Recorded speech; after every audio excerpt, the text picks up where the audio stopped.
The hotel looks roughly about the size of a modest battleship, and about as inviting.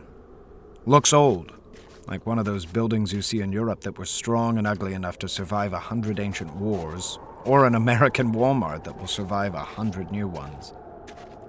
I can't really see it through all this damned wind and snow. I hold my blazer tightly around my midsection and push on. At least the driveway's neatly shoveled. There's no hoofing through this snow. It'll be knee-deep by nightfall. Fine enough business model.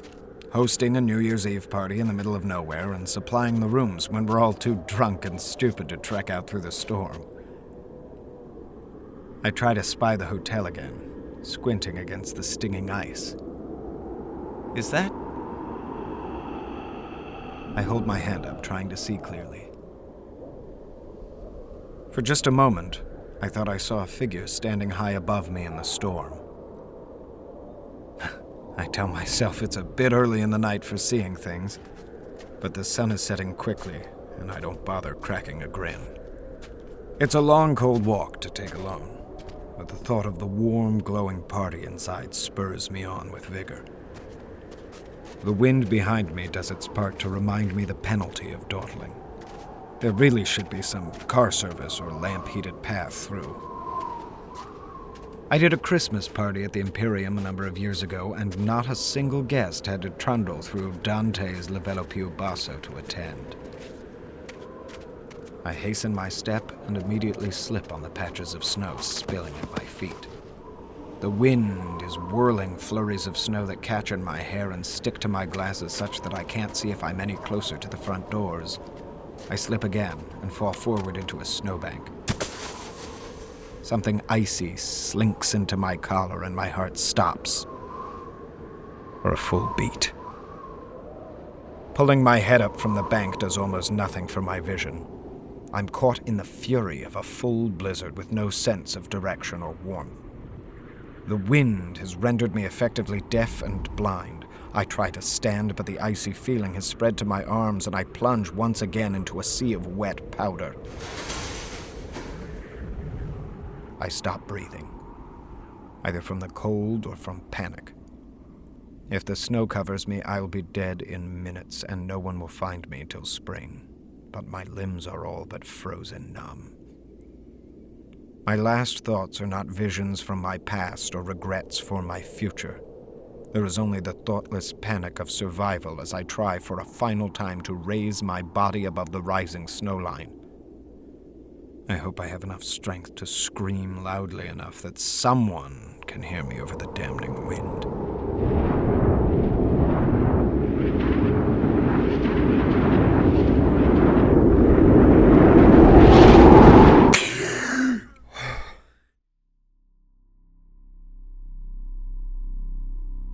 The enormous glass door of the equally enormous lobby swings closed with a loud knock behind me. The sun has set, and a calm but growing wind blows snow lightly across the clean black road. It's quiet inside. I'm either embarrassingly early or embarrassingly late. I hope to be early and pray you're never late, as the poet said. A business trip. Ah, so I'm not the first to arrive. Someone's already checking in with the front desk manager. Welcome. The front desk manager is dressed quite stylishly. I feel almost dressed down. I don't want to interrupt the other gentlemen, and I say so. There's no one here but you, sir. The other guests haven't arrived yet. And indeed, looking around the lobby, even one as vast as this, there's not a soul to be seen except me. And her. Her teeth are yellowed and black. Her skin is translucent, wet, and sags away from her flesh. I tell myself it must be a fancy dress New Year's Eve party. May I have your name, sir? She's got an old-looking guest book and a feathered ink pen waiting. I try to shake off my dark imaginings and leave them by the glass doors with the cold. But before I can sign my name, I see the book has been filled, edge to gilded edge, with signatures.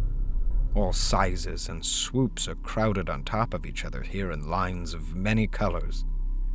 It looks like the deranged phone book of a mad city. Before I can consider if this is some themed party game... My company had called ahead and booked my room? That was not my imagination. I heard a voice as clearly, as near as my own. There's no one here, though. A cold, creeping feeling returns to me. I can't remember how I got here. Did someone call ahead for me, too? That's when I notice there isn't a phone anywhere in sight, and the cold creeps a little deeper. Are you expecting a call we can forward to your room? I think carefully before I answer her. This nice young woman in her clean, sharp suit, her practiced smile is the same one I've seen on 1,000 helpful service faces. Not rotting, pale faces, not sharp, rotting smiles. I can see that the cold, creeping feeling is not coming from the storm outside, and my dark imaginings are all too real. I mumble something about reservations, and she coos something comforting back at me that I don't quite hear. Outside the lobby windows, those horrible, massive glass walls, I see the snow has finally filled in the driveway. There would be no escape now, except a suicidal run through the cold, cold night. The thought of getting buried alive in the snow weevils its way into my mind, and my limbs tingle distractingly. 9. I try to remember what happened before the lobby, before the storm. I remember a figure high above me. A man, large and intimidating, standing on nothing. Looking for me, looking at me. Suddenly, he's here before me, standing in the lobby with me, in this deep-sea creature of a woman. Good evening, sir. But he's not a man. Not anymore, if he once was. His skin clings tightly in leathery fragments to his skull and hands, a human skeleton that manages to fill a suit. Did I summon him here? Did I summon him before, high above the hotel? Was that a dream? Or is this? Bathroom I can use? Another voice. I also ask for the bathroom, praying to find safety there. The bespoke bones stare down at me with half-covered dry sockets. Rage and contempt billow off him. I don't know what I've done to offend this phantom. The desk manager is telling me about the toilets in the guest rooms. Either she can hear the voices as well, or I'm the one talking and my sanity is already gone. God bless. I don't know if this is a heavenly confirmation or simple prayer, but I mutter my agreements. Abruptly, the skeletal thing comes at me from behind the check-in desk, skin pulling away from his teeth in a grotesque facsimile of a smile. I feel a panic rising in my throat, and if for no other reason than to stop it from breaking into a scream, I ask for a room key.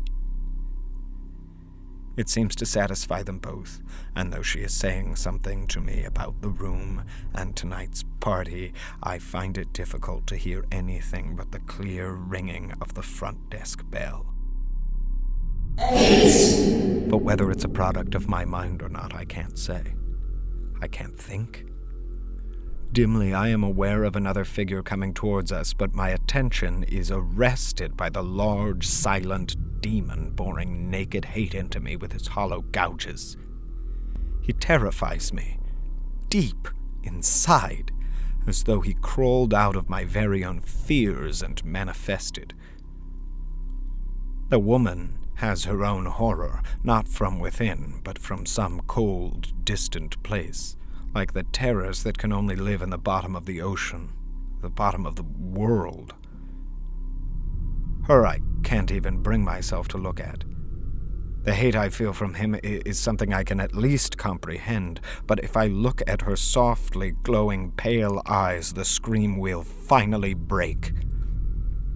She's trying to explain to me where the room is, where to go. They both so clearly want me to go to the room, that I know I won't be safe there, but in this moment, all I want is to be away from the ghoulish staff of this hotel. And no disruptions, please. I wish to be left alone. Yes. Of course. The voices must be allies, angels guiding me away from these monsters and their tricks. I do as the voice does. If I follow their advice, I may survive this yet. I just need to be left alone. That's all, isn't it? I won't be calling. I don't want to be disturbed. Our conversation is interrupted by a grim-looking bellhop with tight skin and rigid flesh. There's something in his expression that I can't quite place. A strangeness that extends from the eyes to the rest of his features. I don't dare to hope that maybe this is just a man like myself. When he steps into the elevator with me, he brings a visceral dread with him. And I know what he's like. And I know that he's like them. He reminds me of the thing in the suit we left in the lobby. But I realized the strangeness that rests just beneath every corpse-like expression the bellhop makes. A resting layer of fear. Every twitch and sigh expressed by him is tinged with the color of fear. As if to confirm my suspicions, as soon as the elevator doors open, he rushes out and sprints to my room. I tell myself I just need to get through the night, and morning will bring some new safety. I need a room, just for tonight. But I'm not the first to think so here, am I?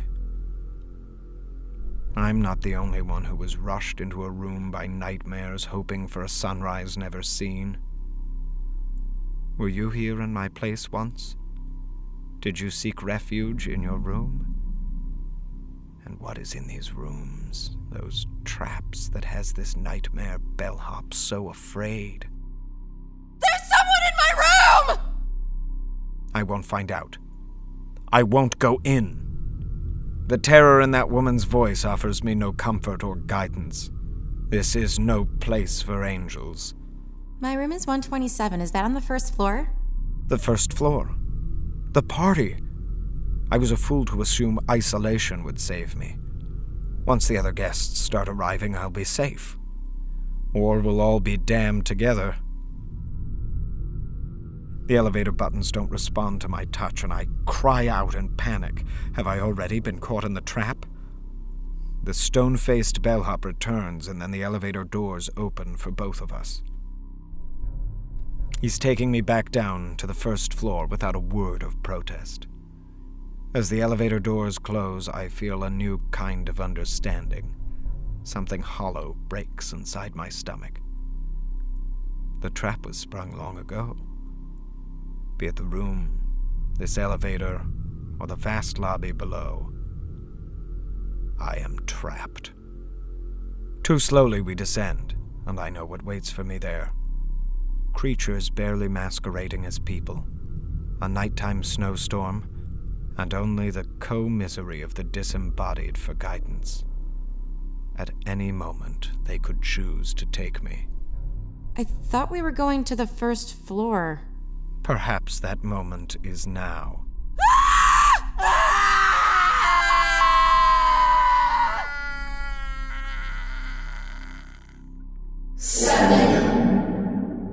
But no, it's not time yet, it seems, and as the elevator doors open, I bolt. I look for someone, anyone else to share this madness with me. I'm free from my shared coffin, but right back into this camouflaged mausoleum. The lobby is empty of happily chattering and lightly drunken partygoers. I'm still alone here. Too many impossible things battering against my sanity like gallstones until it hangs off my mind in tatters. My body aches from tension, and I understand now why a mouse might freeze well before the viper strikes. My name is Harold Pike. How long do you recommend I stay? Is everything all right, Mr. Watson? Do you need help with anything? I cry out, warning this new voice away. If I am damned already, maybe he can be spared. I apologize. Our service is not usually this lacking. though our lobby boy has been a problem before. Excuse me. Lobby boy! Lobby boy, get out here! Your performance has been well below standard for too long, and the tolerance for your ineptitude ends now. I expect and demand a level of quality, and if you cannot do your very simple job, that will be the end of you! Excuse me. I'm very sorry about this very unprofessional outburst, Mr. Watson. What kind of hell is this that even the demons are not safe from each other? I suppose one night will do, yes? Certainly. Why not? Harold, is it? I try to make myself presentable enough to face... to face the new year. And if only one night, why not tonight? One night. New Year's Eve is a night of new beginnings. Perhaps you would like to wait for the other guests in the bee and pollen room. That's where the party is hosted tonight. But will any of us ever leave the ballroom? Has this twisted game somehow not yet begun? Will I find some fresh hell waiting for me in the next room? Yeah, the room's great. Did you want to come in? You could have a drink if you like. The bar is open. It may help calm your nerves, if you don't mind me saying so. Well, if you both insist. I will. Good night. I agree, and she snaps her fingers, summoning the bellhop, my partner in fear. But I'm not afraid. Not anymore. My fear must have burned itself away, leaving only the bastard son of acceptance, numbness, behind. That won't be necessary. I'll be happy to take care of you myself, Mr. Watson. He tries to smile at me again, but the old boy is entirely out of skin by now.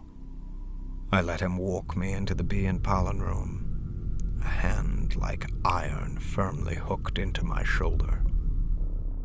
6. The ballroom is so densely packed with sharp decor and color it makes the lobby look almost plain. I see a stage for the band, sparkling thick rope streamers hanging from the black chandelier, cloth napkins folded into strange poses on the tables. As we pass these tables, I note at every chair there is a card made of dry folded paper. The names mean nothing to me. Ted Barrow, Jenny Range, Harold Pike.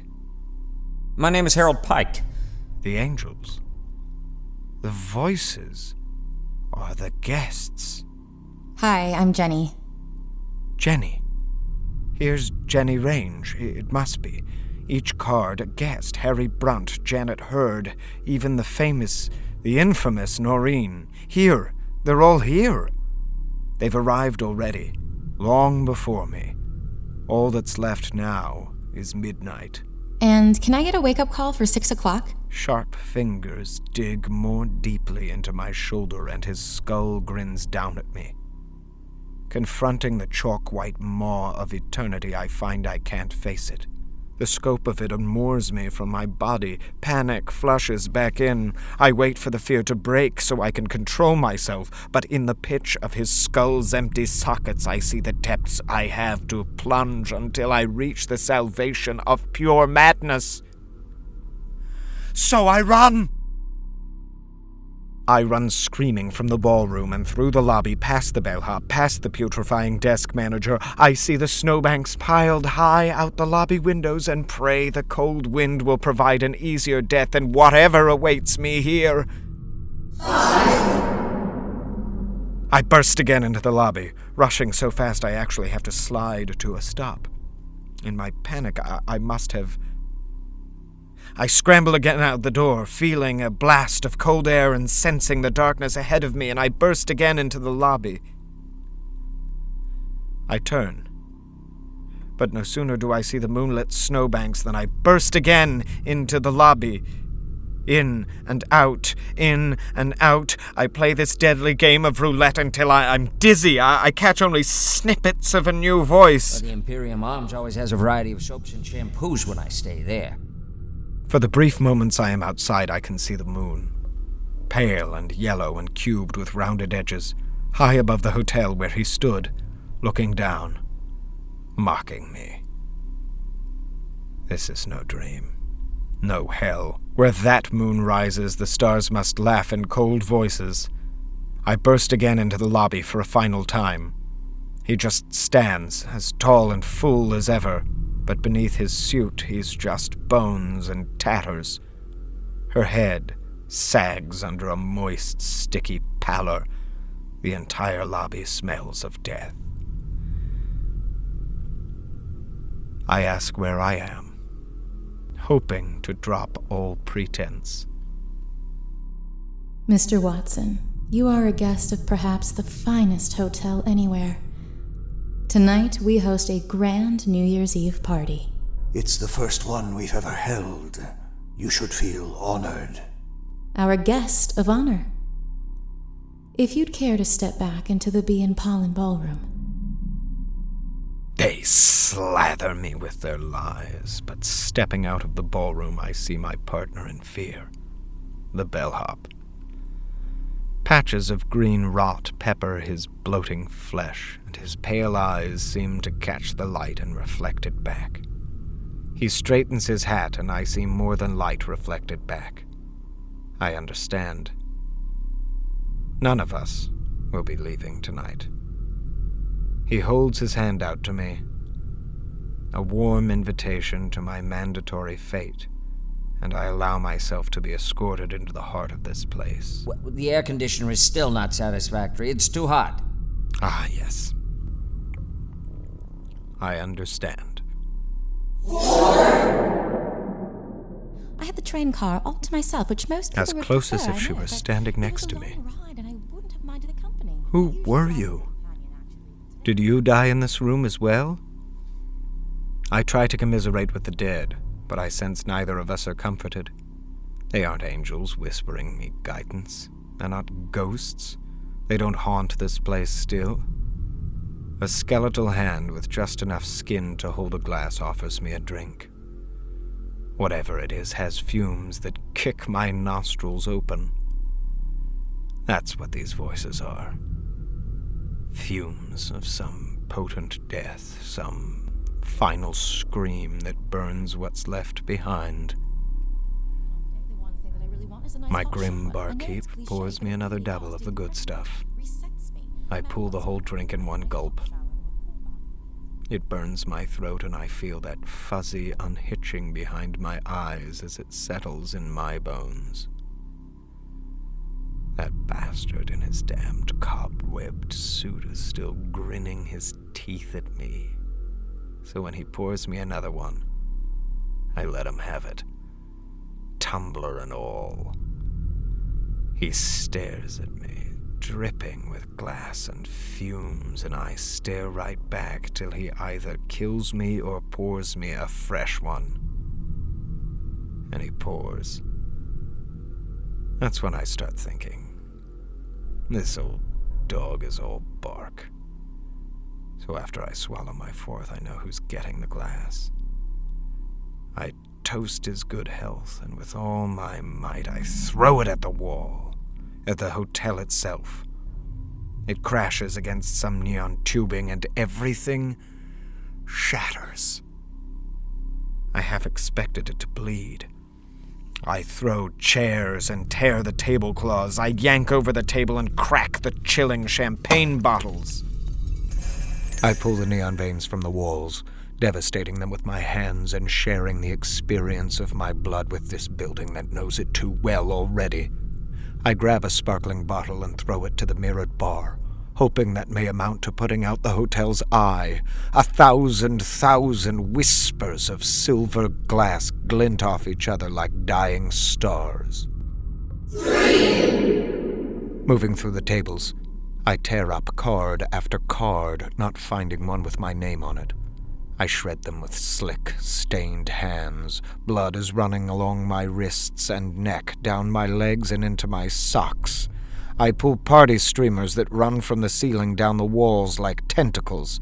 They knock the black chandelier and it pendulates like a grim metronome. This room's drab. You got anything nicer? In the corner of my eye, I see hazy movement accompanying the voice. Sweat and tears sting my eyes, but still I can make out windy shapes moving along the growing destruction. The room seems to be filling up. Ashtray? I turn to my rotting bellhop friend for help, and he gladly points me to the nearest ashtray. It stands 1 foot tall with a heavy globe top. My strength is finally giving way to the alcohol, but I manage to collapse my nose and shatter my teeth before tossing its entire blood-slick silver weight at the clustered neon heart of lights by the bandstand. A shower of sparks kiss little burns across my suit and flesh. 2. My senses are fading. The corners are filling with soft darkness, but in that darkness the shadows that were here deepen, and I can see them finally. The room is filled with people, smiling, well-dressed and horrible. I crawl up onto the stage so I can see them better, and so they can see me better. My eyes are swollen, but I can just make them out through the starlight haze. A woman with no jaw, another covered in ash, a man whose face is like twisted bark. Everyone is broken or burning or bleeding. Couples, families, even a baby, happily chewing on a wad of something. They're here. We're all here.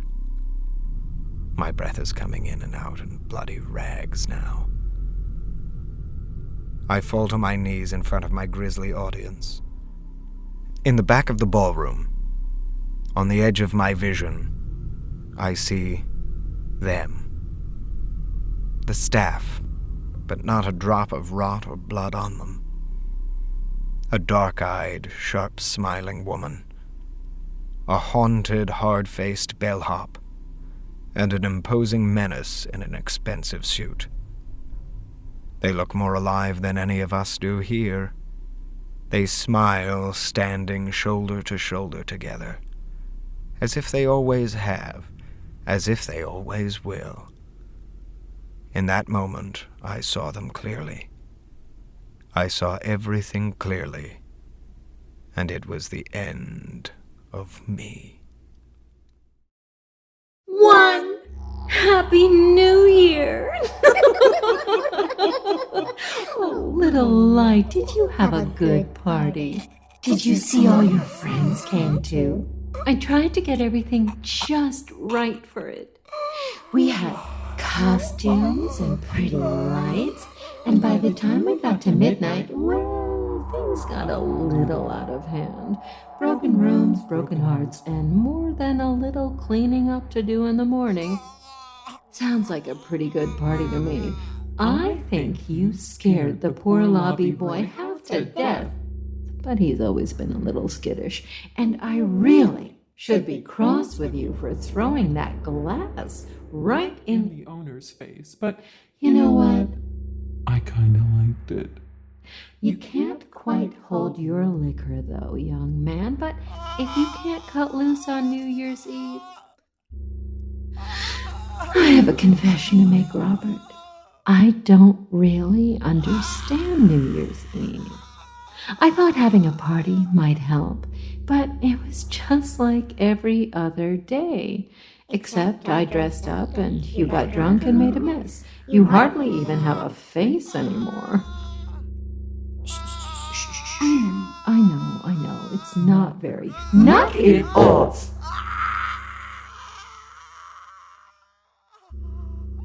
I just wanted to meet you, you know, personally, before we finished up and I get you back to the ballroom. You seem pretty distracted, though. Well, I hope you had fun anyway, Robert. I sure did. It looks like we have a whole new year ahead of us. And if we could all be a little more gentle with each other, and a little more loving, have a little more empathy, and maybe next year at this time we'd like each other a little bit more. Or maybe next year it'll just be an office party. Staff only.